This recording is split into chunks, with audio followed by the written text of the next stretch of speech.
I want to move on to talk a little bit Yeah. about the establishment, the Democratic establishment specifically.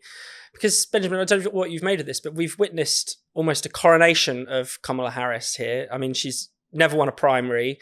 And at the time that we're recording this, she's never even done a sit-down television or written interview. She's on the cover of Time, nicely dolled up, but she didn't even speak to them, which is, this is unheard of, right? I mean, this has to be the least democratic, of modern time.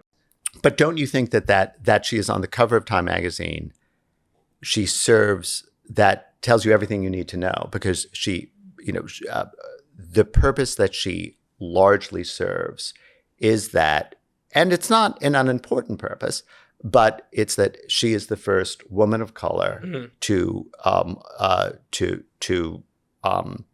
be the presidential nominee of one of the two main political parties. Yeah. So, and that is the significant historical fact that that's sort of all you need to know in some ways about Kamala Harris. And but I think that Harris, I've always thought, is going to be a much more formidable figure for Trump, or would have been for any Republican candidate, because she comes across as kind of sometimes as, and this is I at risk of using a somewhat sexist term, because it is a term I wouldn't probably use to describe a man. It's, she sometimes comes across as ditzy. And she isn't the most and a little bit silly, but she doesn't come across as a mean-spirited and strident person. Yeah. The way I think even many of Hillary Clinton's allies would say, she was. And yes, the best joke I ever heard about Hillary Clinton is that a stand-up comedian said every time Hillary smiles, she looks like she knows when you're going to die. Yes, no. I mean, it's like, summary of yes. I mean, she's not. She didn't exude warmth and charm. Yeah. And it's difficult to personally dislike Harris.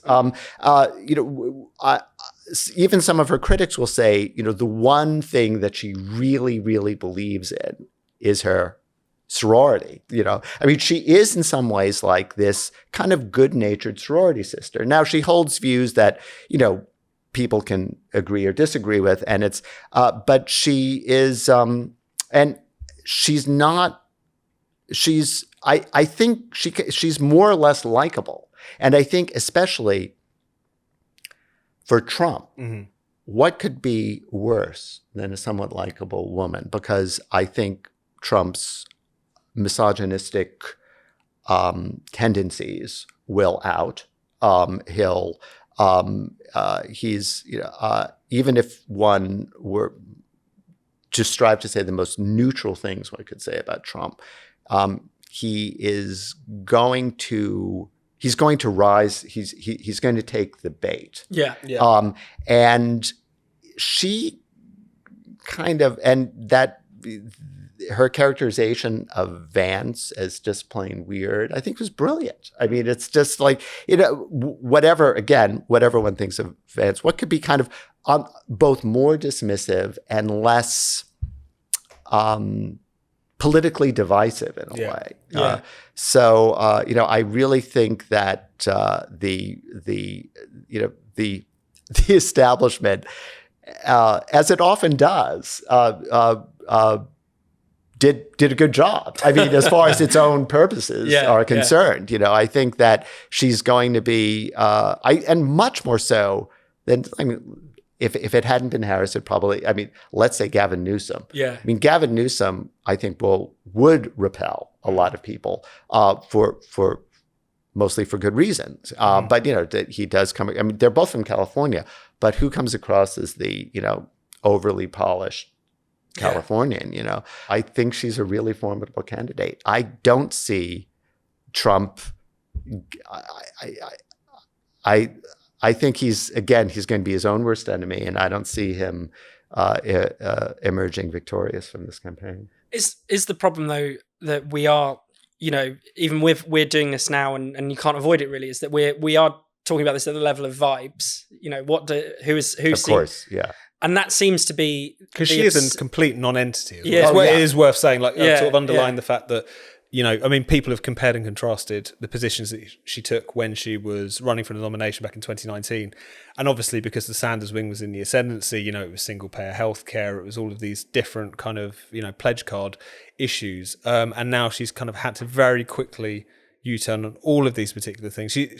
She reminds me of Keir Starmer, not to make too much of a clunking comparison, as far as someone who only, to the extent that they have political convictions, is I should be president or I should be prime minister. The world would be a better place in some vague sense if me, the much more intelligent, kind, caring person, would be particularly in charge.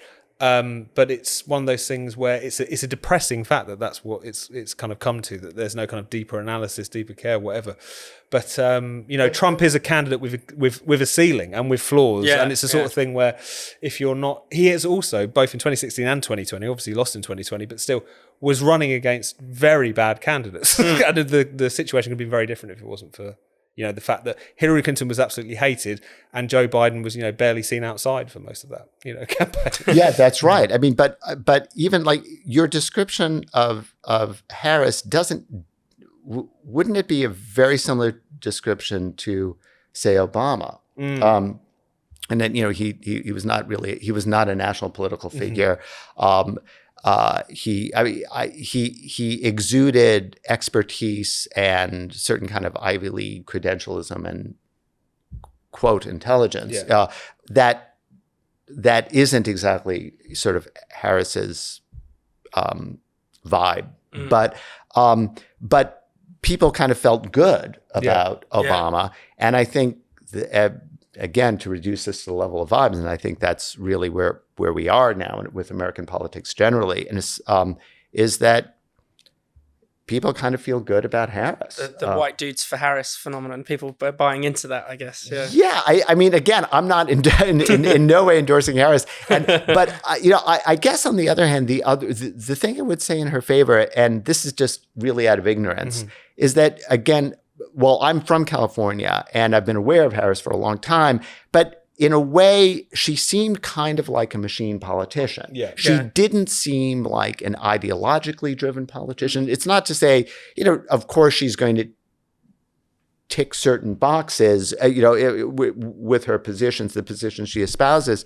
But I guess her mentor was Willie Brown, who was regarded as the epitome of the sort of the machine politician.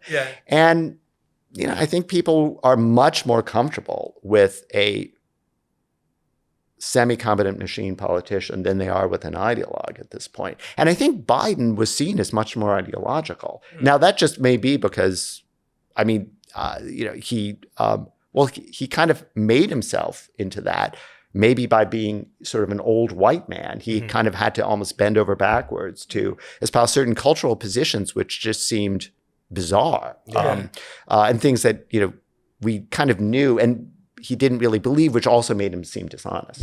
And that's almost what alarms me about Harris to a certain extent, is that similarly with Biden, I remember when it was a run-up to 2020, and there'd be even kind of anti-woke liberals who would write pieces saying, if you hate wokeness, vote for Joe Biden, or if you want things to calm down, you should vote for Joe Biden. And on the level of vibes, he's older, he's not someone who is, going to be well-versed in critical race theory or whatever it might be. But the problem is, he is an empty vessel, but the empty vessel has to be filled with something. And I think a very similar thing could easily happen with...